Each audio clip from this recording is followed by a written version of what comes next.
Si un hombre ha perdido una pierna o un ojo, sabe que ha perdido una pierna o un ojo. Pero si ha perdido el yo, si se ha perdido a sí mismo, no puede saberlo porque no estará allí para recordarlo. Esta mañana recordamos con esta frase importante al gran médico neurólogo Oliver Sacks. Hoy le ofrecemos este regalo mensual aquí en Aprender a Envejecer y le dedicamos el esfuerzo a todas las personas que hoy están viviendo con algún tipo de demencia o deterioro cognitivo. Y por supuesto a usted, que es parte de nuestra familia. El tema de este foro pues, es enfrentar el deterioro cognitivo en las personas mayores, para lo cual me siento particularmente afortunada de poderlo compartir. En primer término, quiero presentarles al doctor Antonio Villarromero. Es médico cirujano por parte de la Universidad Nacional Autónoma de México. También es maestro en salud pública y maestro en ciencias en epidemiología por el Instituto Nacional de Salud Pública. También tenemos la compañía. Bienvenido, doctor. Muchas gracias, doctor. Tenemos también la presencia del doctor Raúl Medina Rioja, neurólogo clínico, con especial interés en demencias y enfermedades neurodegenerativas. El doctor egresó de la UNAM, así como también hizo la especialidad en neurología en el Instituto Nacional de Neurología y Neurocirugía Manuel Velasco Suárez. También tiene una alta especialidad en neurología cognitiva y trastornos del movimiento. Bienvenido, doctor. Muchas gracias.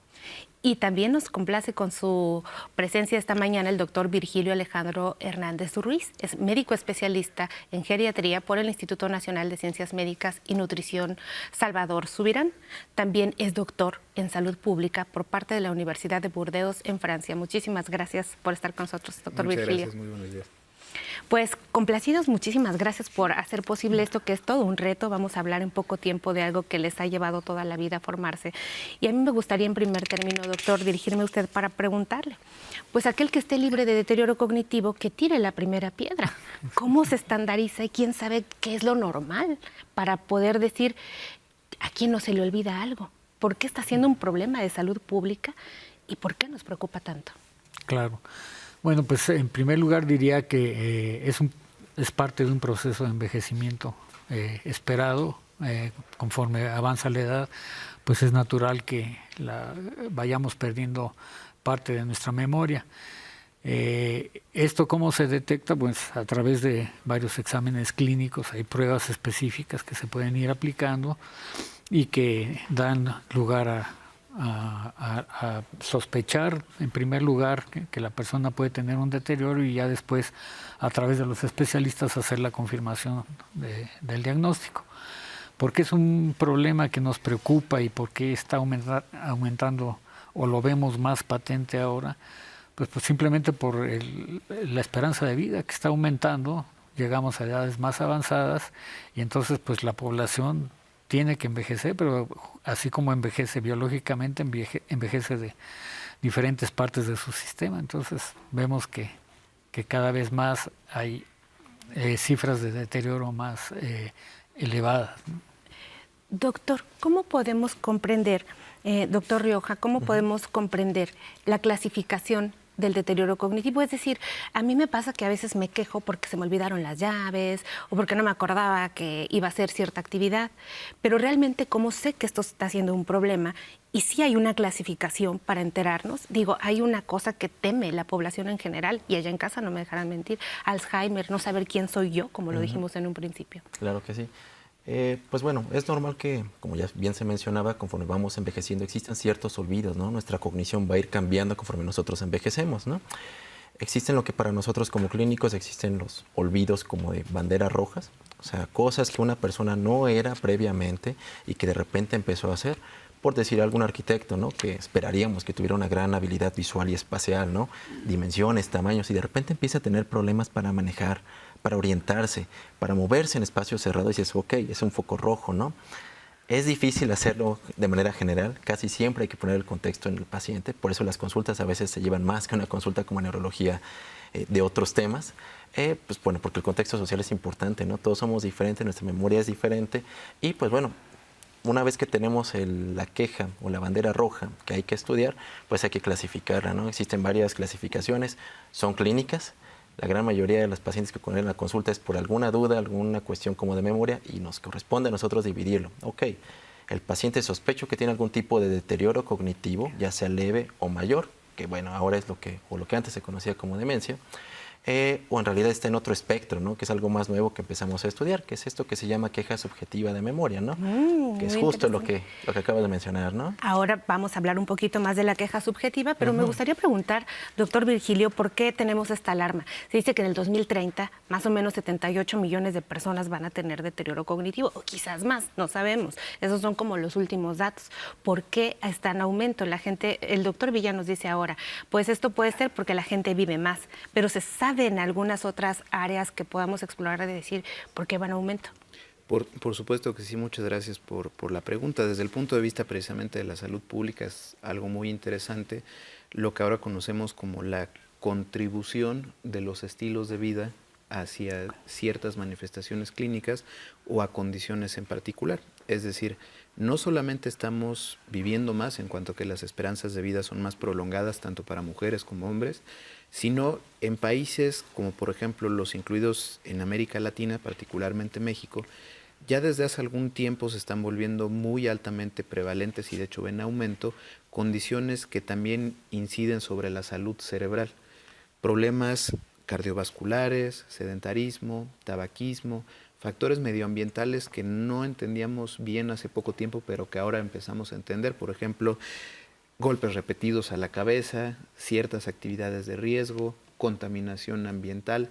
Y entonces parece que, de hecho, desde temprano en la vida, alrededor de los 30, 40 años, comenzamos a convivir con los factores de riesgo que, por decirlo de alguna manera, río abajo, en el tiempo nos van a llevar a un problema en cuanto a deterioro de salud cerebral o de salud cognitiva. Es decir, precisamente no solamente la neurodegeneración, es decir, el envejecimiento anormal de ciertas partes del sistema nervioso central, sino mucho la contribución medioambiental, estilos de vida, factores de riesgo específicos, es decir, enfermedades. Van a incidir en algún punto en el tiempo en el que manifestemos tal vez antes, más intensamente, justamente estos procesos de cambio cognitivo y hoy por hoy, de hecho, una de las principales contribuciones a nivel de salud pública, es decir, números hacia los problemas cognitivos, de hecho, viene probablemente de factores de riesgo potencialmente modificables. Lo que nosotros pudiéramos cambiar, porque, por ejemplo, cuando nos dicen la contaminación ambiental, uno se puede pensar, ¿y yo cómo le voy a hacer para no vivir inmerso en este mundo en donde pues pareciera que solamente estar vivo en él podría ser un factor de riesgo para mí? Entonces, justamente apelar a estos factores que iremos desmenuzando poco a poco en el programa sobre los modificables. Han tocado un tema importante, doctor Medina y doctor Villa. Me gustaría acercarme a usted para preguntarle cómo está definida esta queja subjetiva de memoria, porque ya es todo un término médico que ya está reconocido. ¿Quién presenta esta queja subjetiva de memoria y a quién se le tiene que dar importancia? Sí, claro. Bueno, como ya comentaban los especialistas, la queja subjetiva de memoria es algo que con lo que convivimos en la vida y desde diferentes edades. Esta queja subjetiva se manifiesta, por ejemplo, con olvido de dónde dejé las llaves, si cerramos las llaves de la estufa, dónde se estacionó el automóvil, en fin. Entonces, este tipo de olvidos son esperados. Si una persona joven lo presenta, bueno, pues, generalmente no le damos importancia, pero conforme esta queja subjetiva se va haciendo más común, sobre todo ya en edades avanzadas, y cuando ya imposibilita actividades naturales o normales, cuando ya representa, digamos, un impedimento para la rutina de la persona, es cuando hay que, como decían, es un foco de alerta al que hay que prestar atención, ¿no? Un olvido a todos nos ocurre, pero ya cuando esto imposibilita el desempeño natural de la persona, entonces es cuando hay que tomarle atención. Bien, doctor Medina, ¿quiénes son las personas más susceptibles? ¿Seremos las mujeres de tener esta queja subjetiva de memoria? ¿Tiene algo que ver en este proceso de cambio, el cese de la edad reproductiva para adentrarnos a la menopausia? ¿Cuáles son los factores ahora que nos interesa tanto la salud de la mujer? En grupos poblacionales sí existe como cierto grupo de edad en el cual puede ser esta queja subjetiva de memoria un poco más prevalente en mujeres, que es justamente con esto, ¿no? Estos cambios del cese de la edad reproductiva, ¿no? Habitualmente esos cambios son temporales. Eso es algo muy, muy importante. Eso es más que nada como una fase de transición. Ahora, si esto se mantiene durante más tiempo y progresa, como ya bien mencionaban, eso también es otro foco rojo. Pero fuera de eso no hay como una gran diferencia. Lo que sí es importante es lo que mencionaba aquí el doctor Virgilio. Una persona que tiene hipertensión, que tiene diabetes y aparte tiene la queja subjetiva de memoria, o más bien, primero, es más propenso a que esa persona tenga la queja subjetiva de memoria y también es más propensa esa persona a que esta queja subjetiva de memoria pueda progresar por diversos factores, ¿no? Y algunas otras asociaciones que se han descrito, ¿no? Habitualmente una persona que tiene estos factores de riesgo cardiovascular más queja subjetiva de memoria ya tiene cambios en el cerebro que nos dicen, ok, este paciente está más en riesgo de progresión. Entonces, pues de todo un poco. Tema que no es menor, dado que tenemos una gran cantidad de personas que actualmente en nuestro país están viviendo con enfermedades crónicas y degenerativas, como estas que menciona, diabetes e hipertensión. Sin embargo, muchas veces nosotros no le damos el peso como clínicos y tampoco como personas que vivimos con este tipo de padecimientos, porque pues todos minimizamos el olvido y ahora vemos que es un problema importante de salud pública. En ese sentido, a mí me gustaría explorar un poco más esta área cognitiva, doctor Virgilio. Es decir, ahora nos dicen, bueno, sí se asocian estas enfermedades a la pérdida de la memoria, pero ¿qué pasa antes? Nos avisa el cuerpo desde el punto de vista geriátrico, es decir, se van perdiendo algunas habilidades auditivas, olfatorias, gustativas, de sensibilidad, que tengan una relación directa con el cerebro. Es una pregunta muy interesante y si lo conceptualizamos o si lo vemos a través de una línea del tiempo, como decía el doctor Raúl, justamente hay un espectro probablemente para algunas de las cuestiones de cambios en cognición, es decir, una etapa considerada como preclínica, donde desafortunadamente todavía estamos en un punto en la ciencia donde apenas se están estudiando y validando marcadores de riesgo, ya sea en sangre, líquido cefalorraquídeo, para ver si una persona tiene más riesgo a futuro de desarrollar demencia o trastornos de la cognición. Pero ahora quizá lo más costo beneficioso es invertir justamente esfuerzos en medidas que cambien un poco estas trayectorias de decline. Pero sí, es cierto que cosas específicas, es decir, por ejemplo, los déficits sensoriales, particularmente el déficit auditivo, también ya hoy por hoy está entendido, es decir, si bien como que no es un heraldo, es decir, que yo decline en lo auditivo predice que vaya yo a tener algún problema cognitivo, por la estimulación en las dos direcciones, hacia adentro y hacia afuera, por decirlo de una manera, del oído con el cerebro, sí ya está muy bien estudiado que las personas, inclusive desde edades más tempranas, que tienen problemas auditivos, son personas que están más en riesgo de tener problemas en la memoria más adelante. Entonces, esto también sí se puede incidir, es decir, gente que tiene un problema auditivo grave, mientras sea modificable, por ejemplo, se debe de modificar. Lo otro, sí hay condiciones en la geriatría como tal, cuando una persona está más vulnerable a retos situacionales, algo que conocemos como fragilidad. Sí está estudiado que las personas que están más vulnerables por cualquier, digamos, alteración en su fisiología, también son más susceptibles a desarrollar problemas cognitivos. Entonces, y todas esas cosas, digamos que ya son un poquito más de la esfera de locomoción, nutricional, sí son susceptibles a intervención. Vamos a explorar eso en el segundo bloque de este foro que estamos llevando a cabo después del corte. Le invito a usted a que comparta el programa y a que nos salude en nuestras redes sociales, por supuesto, y entienda, comprenda y nos acompañe a poco ir disminuyendo estas cifras de deterioro cognitivo en nuestro país. Vamos al corte y regresamos.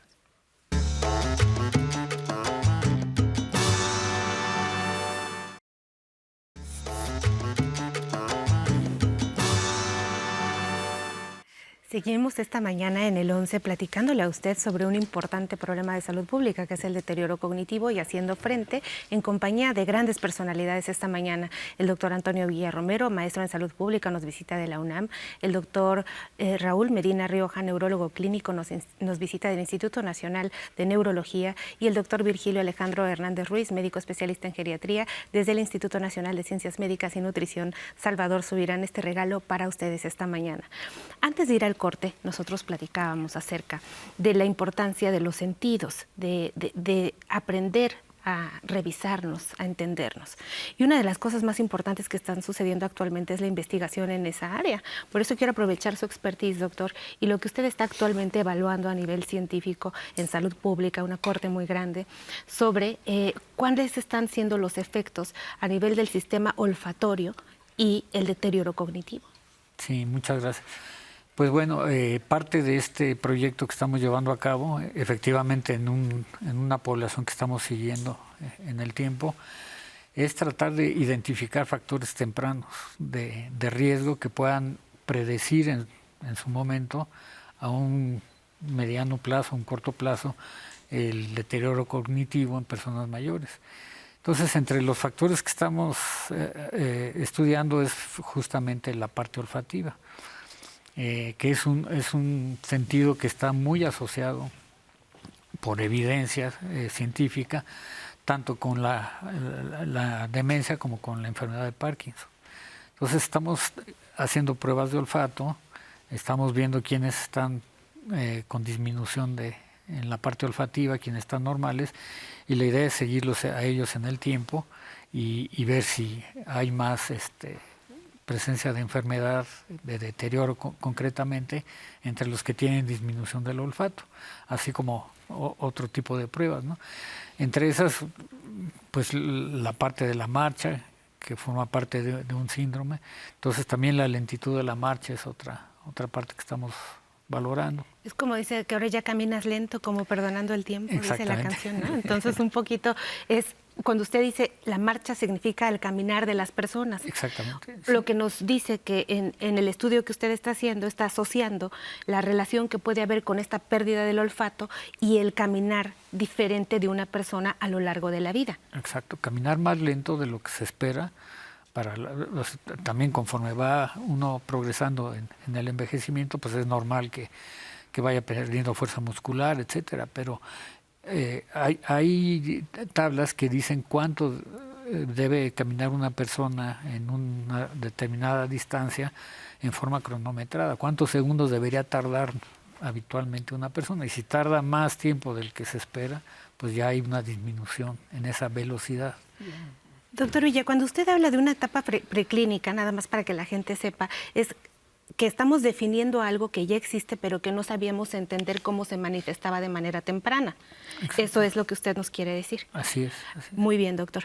Doctor Medina, hemos platicado esta mañana acerca de estos factores de riesgo. Sin embargo, aprovechando su expertise, me gustaría que nos hablara de la relación del músculo con la cognición.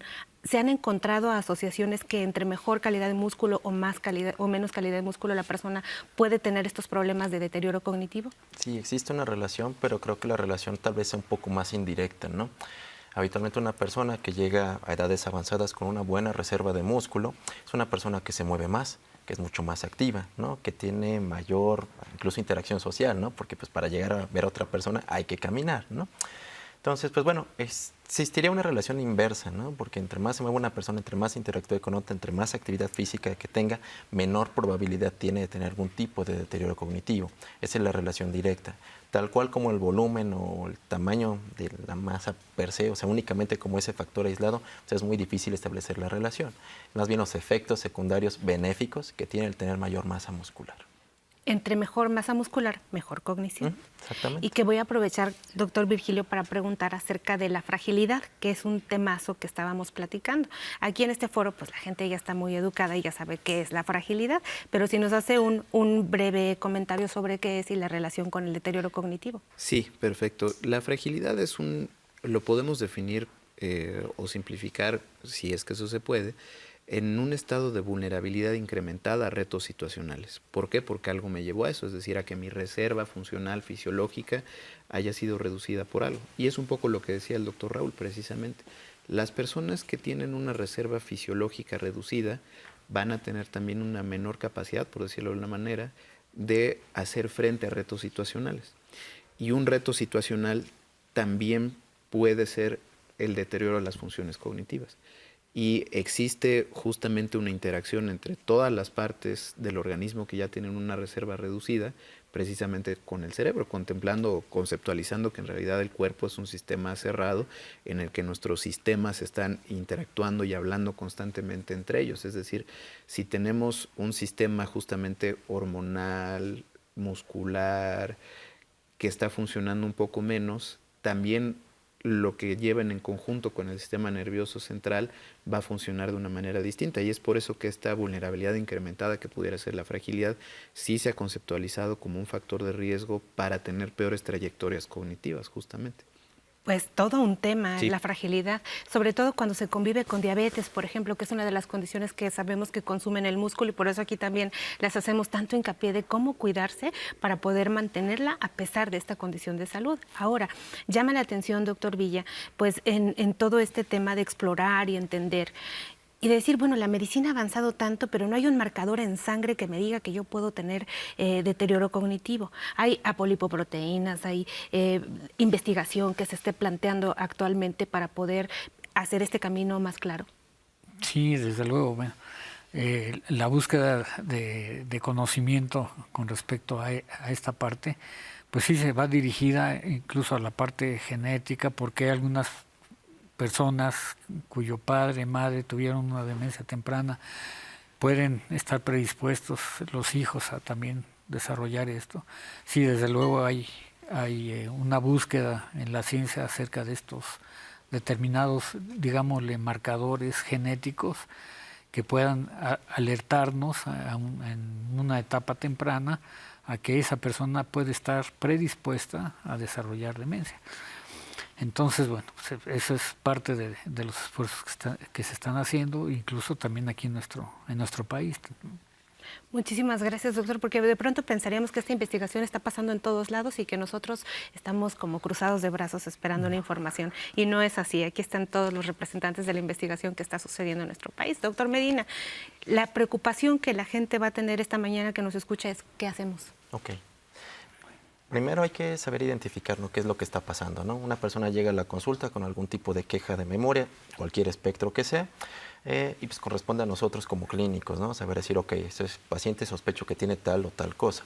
A partir de ahí nosotros podemos pedir algunos estudios que sirven como marcadores de riesgo, ¿no? Si la persona llega conservando su funcionalidad, lo voy a decir así, pues la persona no tiene demencia por definición, ¿no? Si la persona es totalmente independiente, no tiene eso, pero eso no significa que no pueda avanzar.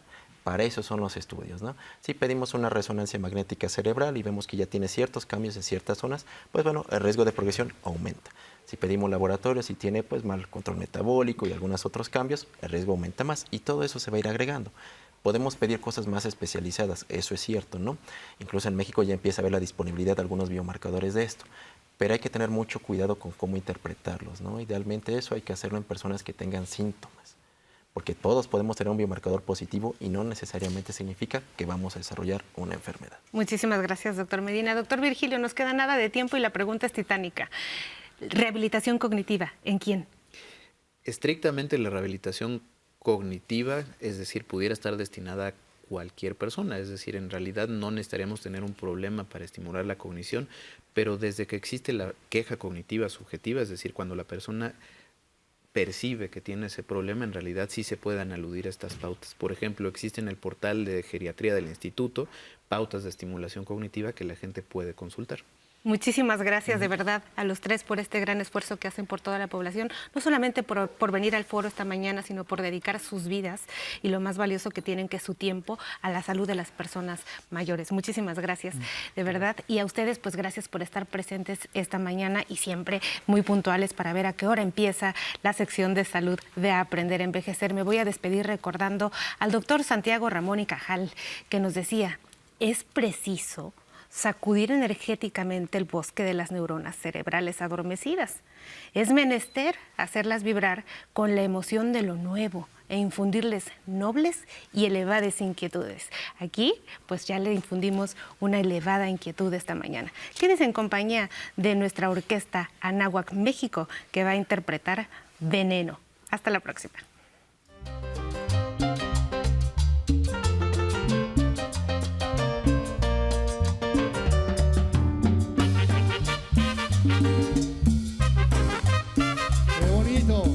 Vamos a bailar, sabroso. Estás gastando mi vida, no te importa mi dolor y me das todos los días agua seca de tu amor. Es hora que consideres y que me trates mejor. Yo ya no soy un juguete, tengo piel y corazón. Con tu genio insoportable ya no te puedo entender. Siento ganas de abrazarte y de no volverte a ver, pero después me acaricias, te adueñas de mi calor. Para ti parece un juego, lo que para mí es amor. Es un veneno, tu amor es un veneno. Sin embargo lo quiero para poder vivir. Es un veneno, tu amor es un veneno. Sin embargo lo quiero para poder vivir.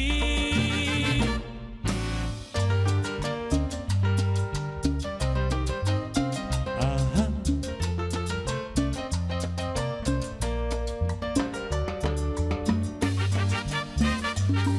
Rico y sabroso. Con la orquesta Anáhuac de México, sí señor. Estás gastando mi vida, no te importa mi dolor y me das todos los días agua seca de tu amor. Es hora que consideres y que me trates mejor. Yo ya no soy un juguete, tengo piel y corazón. Con tu genio insoportable ya no te puedo entender. Siento ganas de abrazarte y de no volverte a ver, pero después me acaricias, te adueñas de mi calor. Para ti parece un juego, lo que para mí es amor.